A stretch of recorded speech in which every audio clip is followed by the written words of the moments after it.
بینێ بە ناوی خوای گەورە و میهرەبان سڵاتان لەبێ ئازان و خۆشەویستان هیوادارم هەموو لایەک باش و تەندروست بن ئەوڕۆ بابەتێکی زۆر تایبەت و گرنگتان لەگەر باز دەکەم کە زۆر نزیکە لە دڵم ئەویش دەربارەی کتێبە نوێیەکەمە نۆژین نۆژین لە زمانی کوردی یعنی دووبارە دەستپێکردنەوە ژیانەکی نوێ چونکە هەر یەکێک لە ئێمە بە هەندێک لەحظات دەڕوە لە ژیانی خۆی کە هەز دەکا ڕێگایەکە ئیدی تەواو بووە لە بەردەمی ڕێگایەکە بەسترایە یان هەز دەکا کە ئەو خەونەی هەیتی دوورە پێی ناگا و یان هەز دەکا ئەو زەخت و سترێسەی لەسەریتی زیاتر لێی دەبە لەوەی کە زیاتر پێی ببەخشی بەڵام بە قەناعەتی من ژیان هەمیشە فرسەتی نوێت پێدەدا بە شەرتێک ئەگەر جورئەت و بوێری دەستپێکردنەوەت هەبی لێرەوە بیرۆکەی نووسینی کتێبی نۆژین هات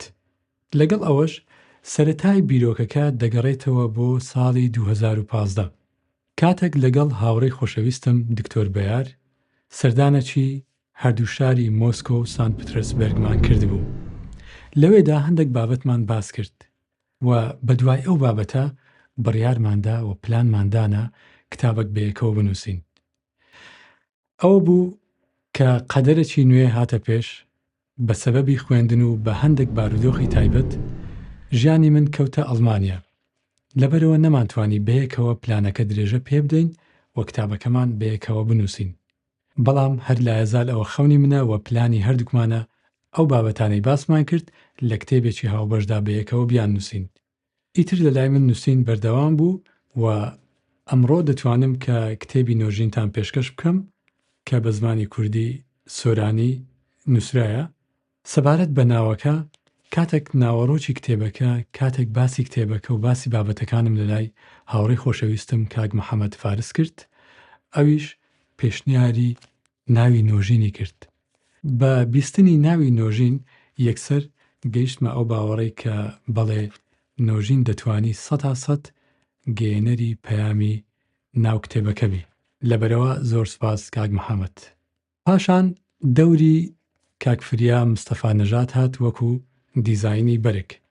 دوای ئەوەی سوتفە لە فەیسبوک یەکێک لە دیزاینەکانم دیت زۆر پێم جوان بوو پەیوەندیم پێکرد و ناوەڕۆکی کتێبەکەم لەگەڵ باس کرد داوام لێکرد کە دیزاینی بەرجی کتێبەکەمان بۆ بکات زۆر سپاس کاکفریا اینجا خۆشەویستان وەکو دەزانن کە وشە و ناوەڕۆکی کتێب ئەمانەتە لەبەرەوە لەلام گرنگ بوو بە پێویستم زانی کە کەسێک پێداچوونەوەی وردی لۆ بکە دوای ئەوەی کە ڕەشنووسی کتێبەکەم ئامادە کرد بوو داوام لە هاوڕێی خۆشەویستم کرد دکتۆر ئاکۆ فارس کە پێداچوونەوەک لۆ کتێبەکەمان بکە دکتۆر ئاکۆ دەرمانساز خوێنەری کتێب عاشقی ئەدەب و زمانی کوردیە زۆر سپاسی دەکەم کە کات و توانای خۆی تەرخان کرد لۆ پێداچوونەوە بە کتێبەکەمان دڵخۆشم و خۆشحاڵم کە جێدەستی دیارە لە نێو کتێبەکەدا هەروەها سوپاسی زۆرم لۆ دایک و باوک خوشک و برا خێزان هاوڕێ دۆستە نزیکەکانم کە پاڵپشتی گەورە بوون لەو پرۆسەیەدا باشە با ئێستا بزانین نۆژین باسی چ دەکا کتێبی نۆژین بنیات نراوە لەسەر 3 پایەی سەرەکی لە ڕووی تەندروستیەوە لە ڕووی ئیدارەوە و لە ڕووی کلتور و ئاینەوە تێیدا باز لەو بەشانە دەکا یارمەتی خوێنەر دەدا کە دەست هەڵگرێت لە لۆمەکردن و بچێتە سەر یەکەم هەنگاوی عملی ئینجا ئیش بکات لەسەر نرخی خود و بایەخی کەسی هەروەها دەچێتە سەر نهێنیەکانی هاندانی خود فێرکردنی چەپڵە لێدان بۆ خۆت لە کاتێک کەس ئەو کارەت بۆ ناکات هەروەها پێداچوونەوە بە تێڕوانین دەربارەی کات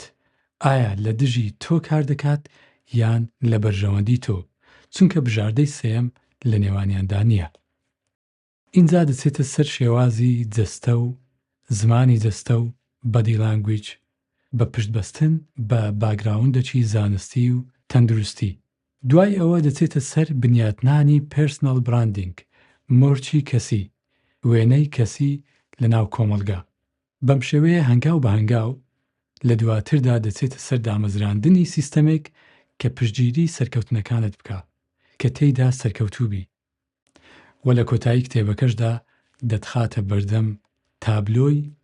سەرەتا چونکە هەموو ئەوانەی سەرەتا باس کران هەنگاو بە هەنگاو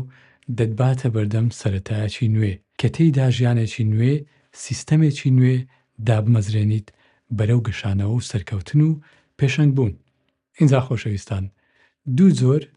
لە کتێبەکەمان بەردەستە. جۆری یەکەمیان کە تەنها بە زمانی کوردیە لە زۆربەی وڵاتان بەردەستن لە کوردستان بەردەستە بە زمانی کوردی. جۆری دووەمیان پێک هاتووە لە زمانی کوردی و زمانی ئەڵمانی. ناوەڕۆکەکەیان بە زمانی کوردی هەمان شتە. تەنها ئەوەی جیاوازە لە چاپە ئەڵمانیەکە لە کۆتایی کتێبەکەدا نزیکەی 40 لاپەڕە تەرخان کرایە سەبارەت بە پوختەی کتێبەکە بە زمانی ئەڵمانی. تێیدا هەموو بەشەکان بە شێوەیەکی کورت بە زمانی ئەڵمانی دووبارە هاتووە لەگەڵ پێشەچیەک و هەروەها تێڕوانین و باسکردنێک دەربارەی کتێبەکە بەگشتی. و ئەم جۆرە چاپە لە ئەڵمانیا بەردەستە لە شاری میونخ چاپ دەکرێ و لە کتێبخانەکانی تالیا لە سەرجەم شارەکاندا بەردەستە. ئەمەش وەکو وەفا و خۆشەویستێک بۆ هەموو ئەو خوشکبرایانەی کە لە سەرەتای دامەزرانی کەناڵەکەمان لە یوتیوب بەیەکەوە دەستمان کرد بە فێربوونی زمانی ئەڵمانی. و هەر سەبارەت بە چاپ و بڵاوکردنەوە سوپاسی زۆرم بۆ بەڕێز کاک شەفیع لە کتێبخانەی هەڤاڵ هاوکار و پشتگیر بوو لەوەی کە کتێبەکەمان بەردەست بکە لە کوردستان. سەردانی هەریەک لە وێبسایتەکانمان بکەن کە لەسەر شاشە دەیان بینن. لەوێدا دەتوانن زانیاری تاوەتان دەست بکەوێت کە کتێبی نۆژین لەکوێ بەردەستە. ئێمە هەوڵماندایە کتێبی نۆژین نزیک بکەینەوە لە هەموو کوردێک لە سەرانسەری جیهان. سەبارەت بە ناسینەوەی هەردوو چاپە ئەڵمانیەکە هەردوو ئاڵای ئەڵمانیا و کوردستان لەسەر بەرگەکە هەن و لەگەڵ پارچە ڕوونکردنەوەیەک و نووسینێک بە زمانی ئەڵمانی لەسەر بەرجی کتێبەکەدا. و چاپە کوردیەکە بەو شێوەیە دەتوانن بەو جۆرە بیناسنەوە و لێرەدا دەتوانن کتێبەکە تایبەت بکەن بە خۆتان، ناوی خۆتان بنووسن و ئەو بەڵێنە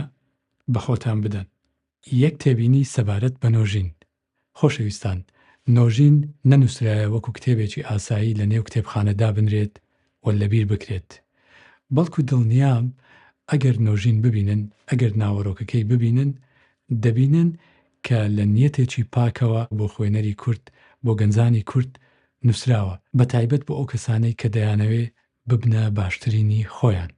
ئەمن کامەران و ئەوەش کتێبەکەم بوو نۆژین، هیوادارم ببێتە سەرەتایەکی نوێ و پرسوود